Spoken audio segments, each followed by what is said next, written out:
चिड़िया अपने ऊंचे घर में तिनकों के घोंसले में बैठी हुई थी, क्योंकि कुछ ही दिन पहले उसका पक्का लकड़ियों का घर तेज हवा से टूट गया था और अब उसके पास समय नहीं था कि वो अपना नया घर बना सके।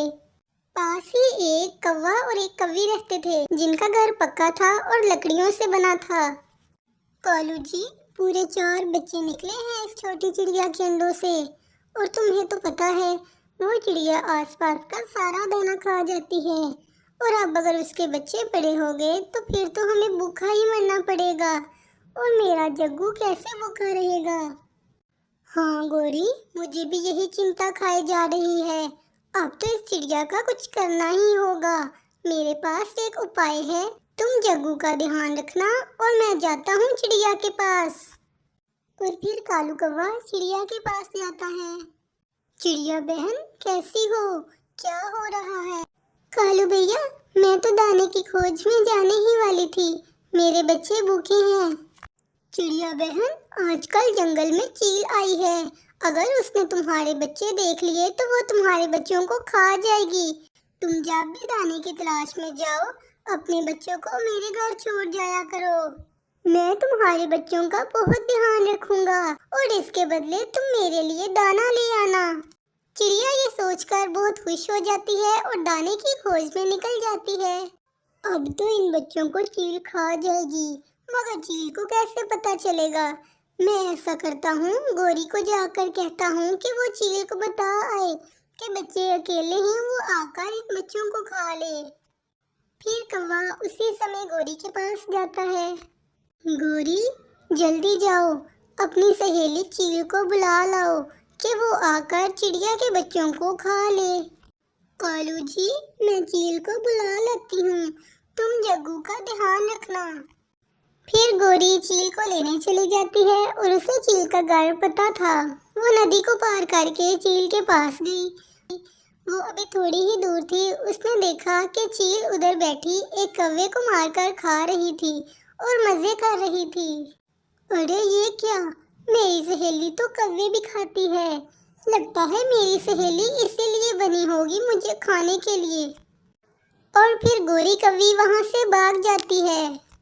कालू जी, मेरी सहेली तो मुझे ही धोखा दे रही थी।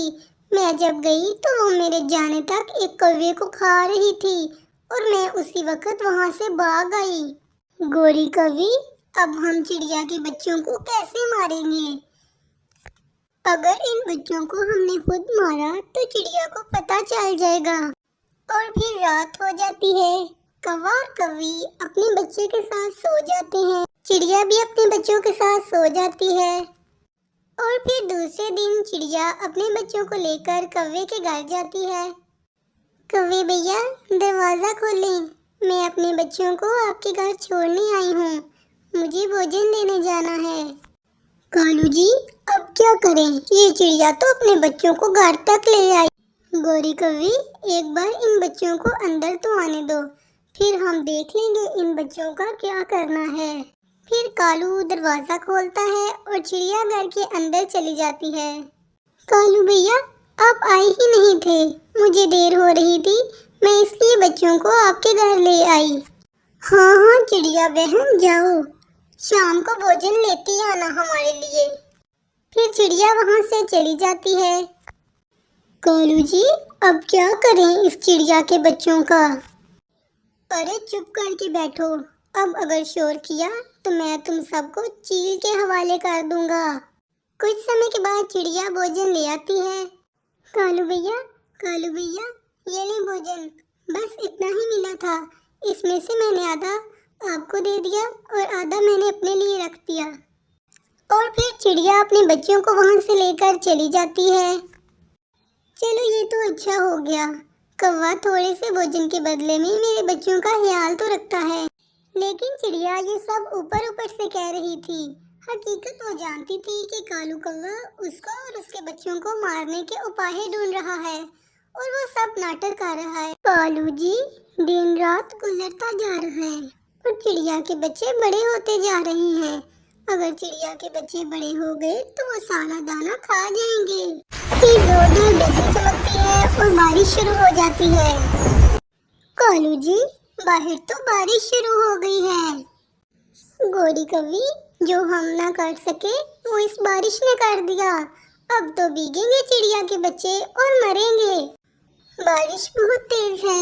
मैं अपने बच्चों को लेकर कालू के घर चली जाती हूँ। वो जरूर मेरी मदद करेगा। कालू भैया, बारिश बहुत तेज है, दरवाजा खोलें। चल भाग इधर से। मैं तुम्हारी मदद क्यों करूं? मैं तो पहले ही तुम्हें मारना चाहता था। आई पड़ी मेरे दोस्त बनने वाली। चल भाग इधर से। चिड़िया ये सब सुनकर बहुत दुखी होती है। उसे समझ नहीं आ रही थी कि वो इस बारिश में कहाँ जाए। फिर सुबह हो जाती है। वो वहाँ से उठने ही वाली थी कि पास वाला पेड़ उसे आवाज देता है। छोटी चिड़िया, मेरे तने में जो सुराख है, तुम उसे अपना घर बना लो और इसमें अपने बच्चों को लेकर बैठ जाओ। ये सुराख बाहर से छोटा है, अंदर से एक बड़े घर जितना है। चिड़िया ये सुनकर बहुत खुश होती है और वो उस छेद में चली जाती है। वो छेद अंदर से एक बड़े घर की तरह था। बारिश तो रुकने का नाम ही नहीं ले रही थी, मगर चिड़िया को अब कोई परेशानी नहीं थी। तेज बारिश से जंगल में सैलाब आ जाता है और कौवे का घर पानी में डूब जाता है। कौवे का सारा अनाज पानी में बह गया। कालू जी, हम तो चिड़िया को मारना चाहते थे, अब तो हम खुद भी मरेंगे। वो उधर बैठे थे तो चिड़िया की नजर उन पर पड़ती है। वो जोर से आवाज लगाती है, कालू भैया, इधर आ जाएं। कालू जी, ये चिड़िया हमें क्यों आवाज दे रही है? चलो जाकर देखते हैं। कालू भैया, आप मेरे घर में आ जाएं। मुझे ये घर भगवान ने दिया है। कालू और गोरी को बहुत अफसोस होता है। उन्होंने चिड़िया को हर तरह से नुकसान पहुंचाने की कोशिश की, मगर वो खुद मुसीबत में आ गए। लेकिन चिड़िया ने फिर भी उनकी मदद की। कालू और गोरी फिर चिड़िया से माफी मांगते हैं।